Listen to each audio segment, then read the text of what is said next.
Yo, yo, yo. What's good with it, y'all?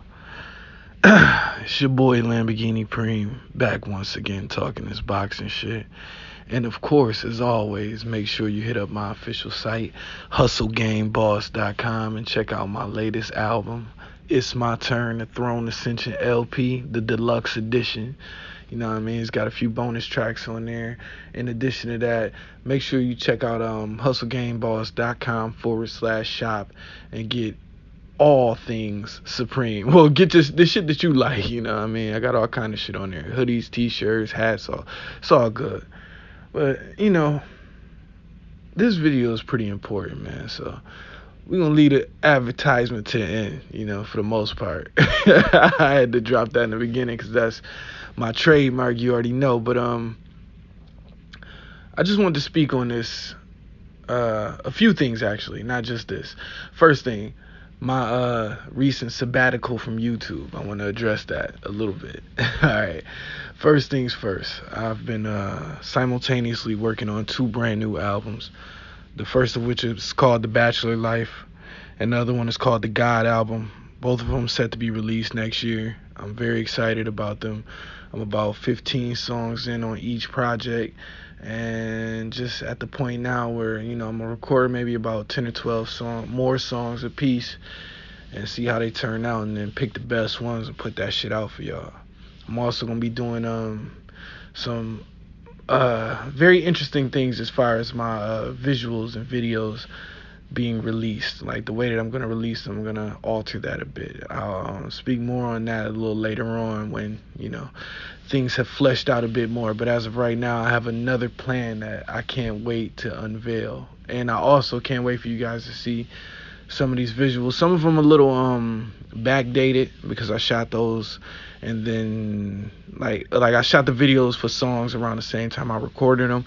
And that's not always a good idea because sometimes, you record a song and then you won't release it for quite some time after that. But that's neither here nor there. I just wanted you guys to know that, I'm all right. Life is actually very, very good for me right now. I've been winning for a while now.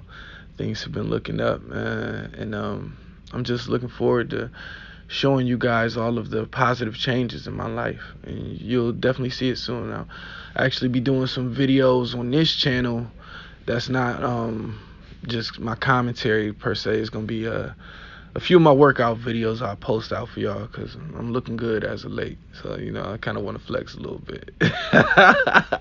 Nah, I'm just playing. But I do want to show you guys, some of the shit that I be doing.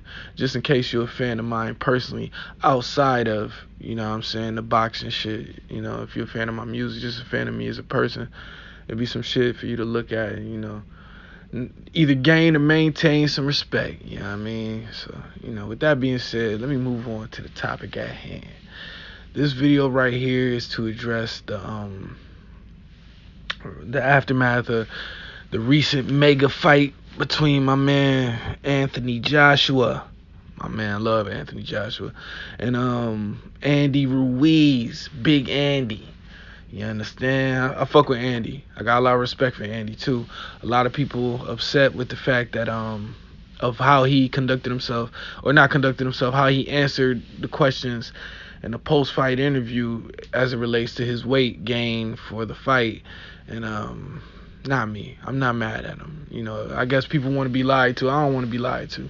Keep it real with me. You know what I mean? If you was out partying and doing that shit, man, I could respect you being honest about it.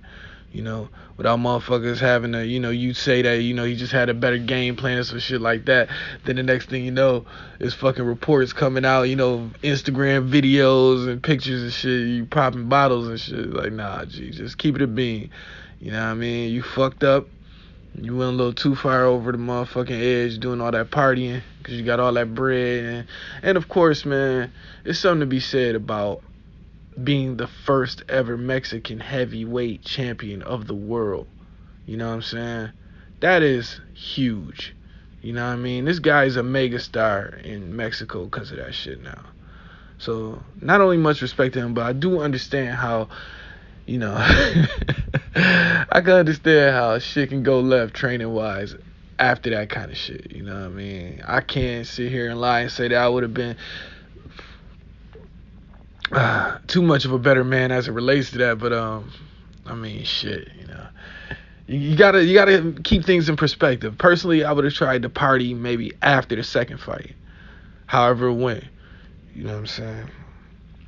Just keep training for it, you know, because the first one, when you win and you're not supposed to win, you know the second one they're gonna try to take it from you. So you gotta really, really put your best foot forward. You know what I mean? I feel like Andy might have thought shit was sweet for a minute there, and allowed things to really, really get out of hand. But I do respect that he acknowledged that, that was actually what happened, was the partying and the bullshit. You know what I mean? And I also really respect the fact that at the press conference, in the moment, he apologized to his pops and his trainer and everybody who was involved with trying to, tell him not to do that shit. So I really, really like that kind of thing. That's very endearing to a guy like me personally. You know what I'm saying? I look at that kind of shit and I can't do nothing but respect it. That's why when I see people all around the internet and shit talk about, Ruiz ain't shit and he robbed the fans and all this. I mean, you can feel how you want to feel, but personally, I understand. You know what I'm saying? I understand. Now, as far as that third fight go, I'm in agreement with just about everybody else. I don't think he should get a third fight because there's always an until, you know what I'm saying? I think he should have to maybe face one or two contenders first and then, work his way back up to become a mandatory and then get another fight with the guy. But when you get blanked like that, man, it's really hard to bounce back. Now, Anthony Joshua, in my opinion, didn't necessarily deserve a rematch for the way he got stopped in the first fight. But let's be real here. This guy, not aside from the whole cash cow thing, which is obvious, the man was the champion. You know what I'm saying? When you're the champion, most champions these days, since Floyd, or at least is what I'm starting to notice since Floyd, the majority of champions throw a rematch clause in there no matter what. You know what I'm saying? Because anything can happen. This is boxing. This is not like any other sport where things are more are a bit easier to peg as far as how they're gonna go one way or the other, or even if they're not as easy to peg, there's not such an air of unpredictability like it is in the sport of boxing. That's why we love it so much. You know what I mean? But yeah, to assess the fight like this is my thoughts regarding the actual bout itself. It was a clear one-sided domination by Anthony Joshua. I must say that I was absolutely impressed. I don't know what people are saying when they saying that he did not do a good job. To me, that was a boxing masterclass. I loved what I saw from AJ. I thought he still got caught with a few shots, but he took them real good, real well. He took them better than I expected. I honestly was one of those people who felt that Joshua had a glass chin, but it seems to me when Joshua was really in shape for a fight, because this seemed like the first fight he'd been in shape for in a long time. Now, don't get it twisted. This man, physically, aesthetically, he looks the part. He has the muscles and all that, but he was moving way more limber. Like his reaction time and reflexes was way more crisp. He was able to do things. He didn't look nearly as stiff as he normally do in the ring. He was flowing, moving. I loved the jab he was popping out. That jab was wonderful, man. That jab is really what won him the fight. He kept that shit in Ruiz's face all night. You know what I'm saying? Everything else came off of that. And, of course, the movement was startling Ruiz, but it really was the jab. Because before you could even get to the movement, AJ was landing that jab and blinding him, and when you got a jab in your face constantly like that, it just makes you think. And when you're thinking in the ring, that's not good. That's going to slow you down. You're going to be at least a half second, a long time behind your opponent. You're going to find yourself like Ruiz did. You're going to find yourself following your opponent, not necessarily cutting off the ring, not doing anything to stifle his activity, because you're not necessarily confused, but you're watching for something. You're watching for something other than what you should be watching for. You should be watching the land, but You're instead watching to see what he's gonna do as far as where the jab's coming from, what angle, that kind of shit. When you get caught up in that, next thing you know, rounds start going by, they can start piling up on you, that kind of shit. You end up really, really in the deep hole, and so that's why I can understand how Ruiz ended up where he ended up, But he said he fought a good fight, and I know what he means by that. When Ruiz says that he fought a good fight, what he means is that basically with no training, because I don't believe none of that he was running by himself shit. Nah, that means to me you wasn't running, dog. And then you come in 20 pounds over on the weigh-in, and nah, bruh, nah. That tells me that you weren't training. You might have put in a good 3 weeks towards the end there, but you weren't training, dog. So that's just my opinion. And when that's the case, you just your mind starts just going so many different places. Like you start worrying about conserving energy. Your legs be more in like they're in quicksand per se, because you're not really moving them. They just stuck. You can't really. All you really can do is pivot slightly, and even that's not going to be crisp. You know what I'm saying? When you throw your punches, they're going to be that millisecond slower. And when you at this level, because this is the highest level of the sport, when you're at this level, you cannot afford to give your opponent that kind of an advantage in this sport. You know what I'm saying? That's why it just seemed like Joshua was just one step ahead of Ruiz the whole fight. He was, and that was why, in my opinion. Just as somebody who, I'm not a boxer or nothing per se, but I do box quite often, since my hobby. I do enjoy the sport, so I actually do get in the ring and spar, do my thing like that, you know what I'm saying? So I can understand exactly what, well, not exactly, but, I have a better perspective on certain shit, at least than the average motherfucker who just sitting and watching this shit. So that's why I still give Andy Ruiz a bit of credit, despite the fact that, everybody is shitting on him for not making the weight and quote unquote being lazy and all that shit. And it would be one thing if he was lazy, but like I said, this guy became the first Mexican heavyweight champion of the world, and he won a fight that he wasn't supposed to win. So it's easy to get caught up in the bullshit fucking with that when you bear that in mind. So yeah, in my opinion, I think it's a real good win for AJ. I think this puts him back in the top 3 of the three best heavyweights right now. And those 3 are as follows. Number 1, Deontay Wilder. I don't give a fuck what nobody say. Wilder is number 1. Number 2 is Tyson Fury. And number 3 is Anthony Joshua. Now, AJ got to be number 3 because he's the only one with an L right now. But Fury didn't necessarily look that good in his last fight, so I'm really curious to see how he looks in this next fight. It's supposed to be against Wilder, so I really want to see that. I feel like, because technically Fury, in my opinion, is still the heavyweight champion. Nobody took the belt from him. So right now, he still got the belt. You know what I mean? Wilder, of course, is a different one because Wilder belt came from Vitaly Klitschko. So he's also a legit heavyweight champion. Now, I'm not saying AJ's not legit. He is legit, but not on the level of Tyson Fury. You know what I'm saying? AJ has some belts, so he is technically a champion. And he is, well, not technically. I can't say technically like that. I don't want to poo-poo the man belts like that. It was hard for him to acquire those titles. He had to do what he had to do to gain those titles, and especially in this last fight, it really showed me a lot about him and who he is as a person, his heart, just a lot about AJ. It was a very impressive win all the way around because of that. But at the end of the day, Tyson Fury would be one of the champions, and then Deontay's the other one. You know what I'm saying? AJ got the belts. You know what I'm saying? And I'm not gonna call him a belt holder because I feel like AJ's better than a belt holder. You know what I'm saying? He is not quite tight. I mean, because it gets sticky in my opinion, because it's like, okay, you could say Tyson Fury is technically still the legit champ because he hasn't been beat. But this motherfucker gained like 300 pounds and just decided to fucking go on the drug binge for like 2 years and shit. So I don't think you should keep your belt through that. So, you know what I mean? It's however you really want to look at it, but all 3 guys are champs in my opinion, but Wilder being the highest, and then Fury right behind him, and then AJ third. Now in my opinion, all 3 guys can beat all 3 guys. Before, I thought it was just it would be just a blank smoke session for my man Wilder. versus AJ. I don't believe that so much anymore. I still believe Wilder wins that fight, but I think it takes him a little longer to get to AJ and be able to land that bomb.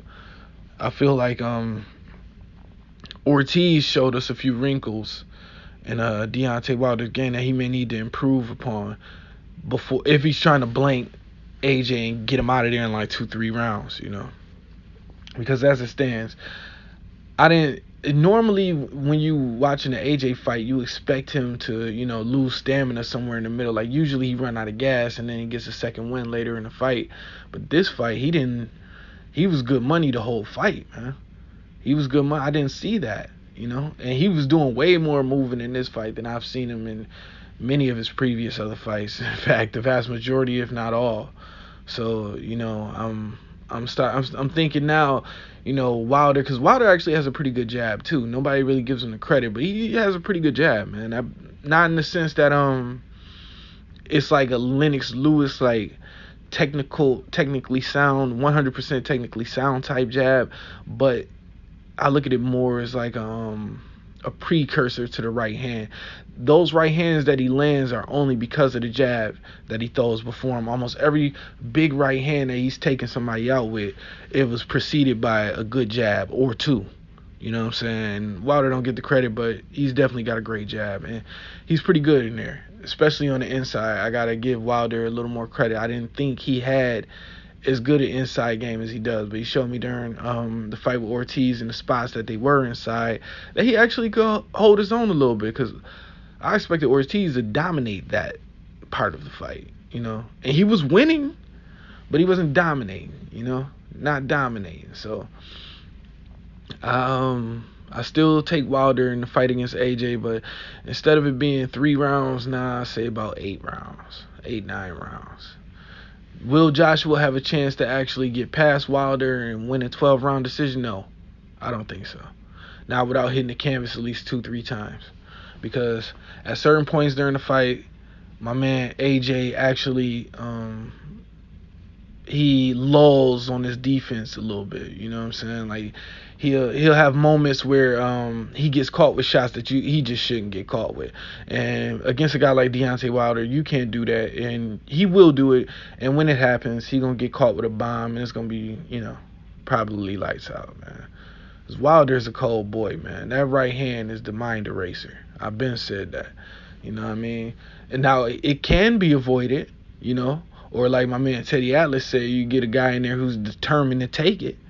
You can get that, because Stavern lasted 12 rounds with Wilder. Of course, Wilder's skill level wasn't where it is now. At that point, he was a little more green, a lot more green actually. But yeah, I still think right now, as it stands, Wilder's the king of the hill. Fury's a close second, but I do believe AJ has a great chance to beat him. I believe AJ got a better chance to beat Fury than he do Wilder. You know what I'm saying? And Wilder, ironically enough, Fury has a better chance to beat AJ than he does to beat Wilder too, because I don't believe Fury escapes that next Wilder fight without getting sparked. He gonna get put, his feet gonna be in the air. He gonna be staring at the lights. I believe Fury goes to sleep.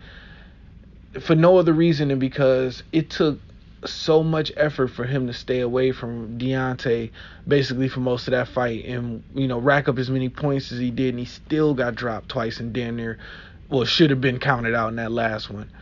So he's he's older now since then. Lesser fighters have done certain things that have led me to believe that when Wilder gets a second chance, he's going to be able to zap Fury. So yeah, there's that. So that's really just my opinion on this fight. My man AJ looked really good. I think he's gonna look really good if he maintains this level of focus, man. He may be able to pull a rabbit out his hat and stay away from Deontay Wilder power for 12 rounds. But if I was a betting man, would I be betting on it? Absolutely not. Absolutely not. I don't believe no heavyweight really could go 12 rounds without catching at least one bomb from Wilder, and the chances of a motherfucker getting up from that shit is